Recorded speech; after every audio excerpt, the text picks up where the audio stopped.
сакала да ја представам нашата следна соговорничка.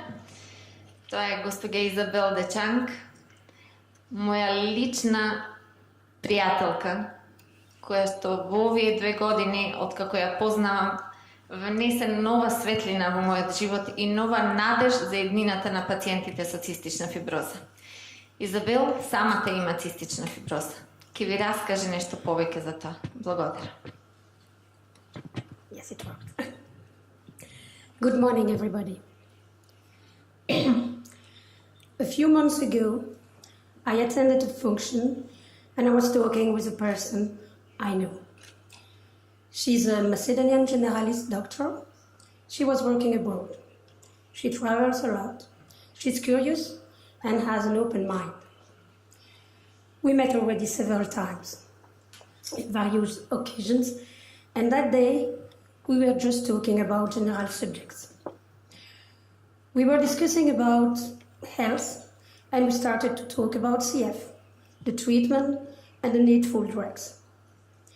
Suddenly, she said, "Yes, it's a shame that we cannot do more for these kids. But you see, in any case, and unfortunately, they will not go beyond 22 years. They die very early. Like, it doesn't make sense." I looked at her and I replied, "And me? What about you?" And I repeated, "Yes, me. Do I exist? Do I deserve these medicines? I am more than 50. Then she was tuned. She didn't know I was a CF patient. She didn't know what to say. And she started to think about how to rectify. I decided to help her and I smiled. And I told her, "Don't worry, it's not that serious." I get used with that reaction. I get used to be not in the statistic. I was always out of the statistic. Statistic is a table with columns and lines. But with the CF, you never fit in one of the cells. Go to the bank, ask for a loan for doing studies, to have a house, ask for traveling insurance. You are never in the statistic. My name is Isabel. I am 53 and I come from Belgium. I am married and I have an 18-year-old boy. I went to graduate school in finance and economics, and I spent 20 years in Africa, working for cooperation and development before coming in Skopje in 2014. My story, and the one of the CF, is a story of cohabitation, coexistence. Until my 9 years, nothing could predict that I was suffering from CF. But then my health problems started. It took 5 years to be diagnosed. I was 14, and it was the first time we heard about cystic fibrosis. We were in 1977. We made an appointment with one of the rare specialists in Belgium. We made a sweet test, and it was positive. I do not remember much about that time, apart that I was already out of statistic. What I remember is that I had a life expectancy of 18 years. The decision was quickly taken with my parents. It is not me who was going to deal with the disease, but the disease which will have to get used to me. My goal was to get back my life, and the condition was to follow strictly all the instructions. I wanted to come back at school, to reintegrate my sport team. I wanted to go to university, discover the world, have a family, children. I wanted a life. My life was very busy, starting early in the morning and finishing quite late. But I managed school, social life, activities, and treatment. Unfortunately, my secondary school decided not to accept me any longer because I was formally recognized by the Belgian state as people with disabilities. And they suggested to my parents to put me in a special school for children like me. But I was not a statistic.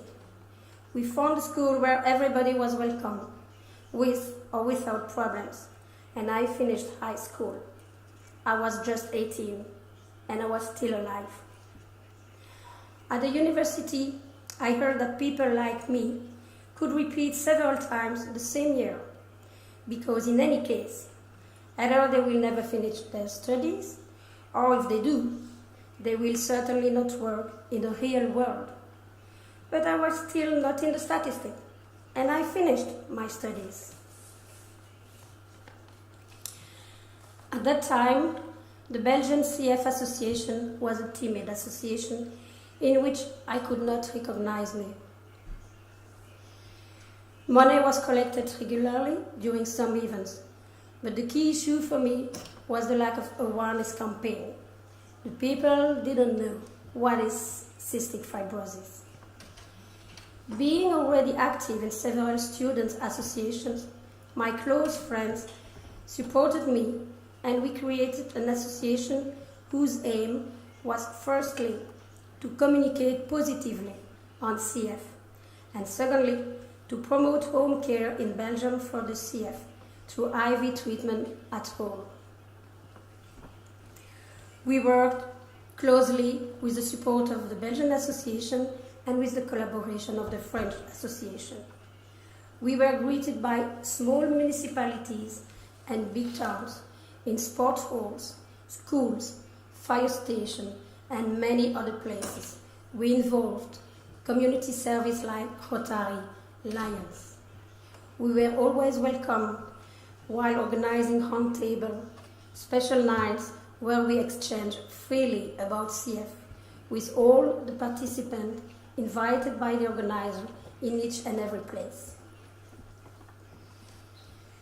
There is now almost 30 years that I am in the business world, and I have always been fortunate that my hierarchy let me manage my time at my convenience. However, I have to admit that I did not inform them about my CF from the beginning. I was talking about a problem of asthma or allergy, and it's only once I could prove my competencies that I spoke frankly with them. I arrived in Skopje 2 years ago, and I heard many stories about your cystic fibrosis situation.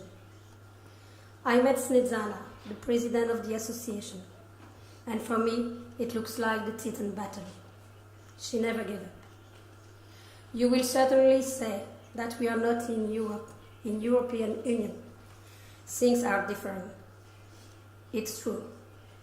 But I can tell you that 20 years ago, even the situation between Belgium and France was completely different. Every country has its problems, its conditions, and its own environment. To you, the professionals of the medical world, I believe from the bottom of my heart that it is only by sharing your knowledge that we are getting bigger. That it is by accepting our limits that we get richer with the experience from the others.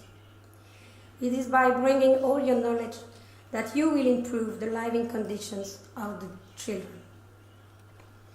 You, economic actors, institutions, and pharmaceutical companies, please, let's reach out to these children and young adults. They are the world of tomorrow. It's just the hand of a child who would like to be more than a statistic. To you, friends, colleagues, and all the others, you will leave this conference on Friday. You will know that we are not contagious, that our children can play together. They can go to school, have a job, that they are not a burden for the society, but that they can contribute. Please be our echo in the outside world. To you, parents, do not give up. Do not lower your head. Nobody has the right to doubt about your love for your child. But protect yourself. Take care of yourself. There's still need for you. And to you, dear patients, my colleagues, this battle is yours. Nobody will do it for you. And do believe me, alone, this is not possible. For my part, I know that half of my life is behind. But I still believe, I want to believe, that I will become an old lady and that I will play with my grandchildren. Thank you.